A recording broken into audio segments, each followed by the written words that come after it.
30 ans, elle était de Russie. C'était la femme qui est inaccessible ici, quoi. Donc on se donne au jeu. À peine guéri d'une peine de cœur, Stéphane est prêt à croire à tout. Au bout de quelques jours, il franchit une étape et devient ami avec Marika sur le réseau social Facebook. Comme tout le monde, sur son compte, Stéphane dévoile sa vie privée et publie de nombreuses photos de lui, de ses enfants et de ses voyages. Toutes ces informations ne sont accessibles qu'aux personnes qui l'acceptent en ami. En ouvrant son espace personnel à Marika, il lui donne accès à son intimité. Pendant 2 mois, Stéphane se dévoile chaque jour un peu plus. Les 2 tourtereaux virtuels finissent par dialoguer par webcam. Ça a été la première vidéo que j'ai reçue. La toute première vidéo. La jeune femme est très séduisante et souriante. Elle est toujours en compagnie de son chien, avec qui elle se montre très affectueuse. Et comme si ça ne suffisait pas, parfois Marika porte des tenues légères, laissant apercevoir un décolleté plutôt avantageux. Ces vidéos, ce sont des armes de séduction très efficaces. Stéphane tombe amoureux. Puis on est un peu aveugle au début quand on se met sur Internet. Moi j'étais un peu novice là-dedans. Donc vous voyez ça tomber, vous dites c'est le cadeau qui tombe du ciel, quoi. Rapidement, le couple envisage de se rencontrer.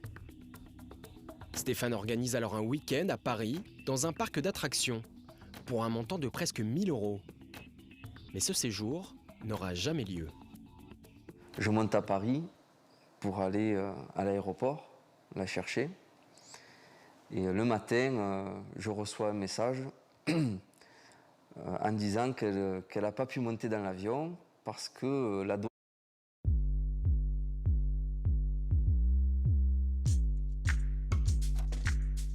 l'a arrêtée.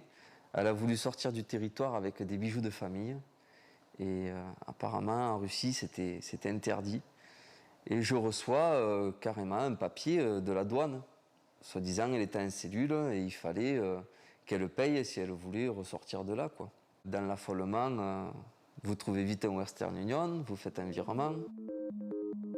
Ce jour-là, Stéphane envoie près de 2 000 €. Plus tard, Marika trouvera un autre prétexte pour réclamer de l'argent, 3 350 € cette fois. Au total, Stéphane dépense plus de 8 000 € pour cette femme virtuelle. Amoureux, il ne se doute de rien. Et puis un jour, c'est la douche froide. Stéphane tombe sur un site internet qui explique le principe des arnaques à l'amour. Des escrocs s'approprient les photos de jeunes femmes séduisantes et en profitent pour extorquer de l'argent. Parmi les exemples, le célibataire reconnaît sa petite amie qui a en réalité plusieurs identités, toutes fausses.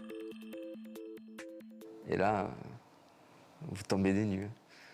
Quand vous tombez sur la page avec les photos, des documents, enfin tout, quoi. On se dit qu'on est le roi des cons, quoi. Hein. De se faire avoir si bêtement. Stéphane encaisse le choc, seul, sans en parler à personne. Par honte, il n'ose même pas porter plainte. Il efface tous les messages et veut tourner la page. Mais l'histoire est loin d'être terminée. Quelques mois plus tard, il est contacté par une association. Elles sont nombreuses sur la toile. Elles essaient de repérer les arnaques pour prévenir les victimes. Des photos de Stéphane et de ses 2 enfants circulent sur les réseaux sociaux. Là, c'était pendant l'été, avec ma fille à une fête foraine. À la terrasse de café avec mon fils. Là, à la maison, ici. Ces photos personnelles sont utilisées pour créer des faux profils. Stéphane réalise alors l'étendue de la supercherie. Les escrocs, qui se cachaient derrière Marika, ont profité d'avoir accès à son compte Facebook pour lui voler ses photos. Il est désormais un nouvel appât masculin, utilisé pour piéger des femmes célibataires. Là, il a étudié à l'université de Montréal, il habite à Nice. Il y a plusieurs identités, plusieurs villes. J'habite dans tous les coins de la planète. Au fil des mois, les faux profils se multiplient.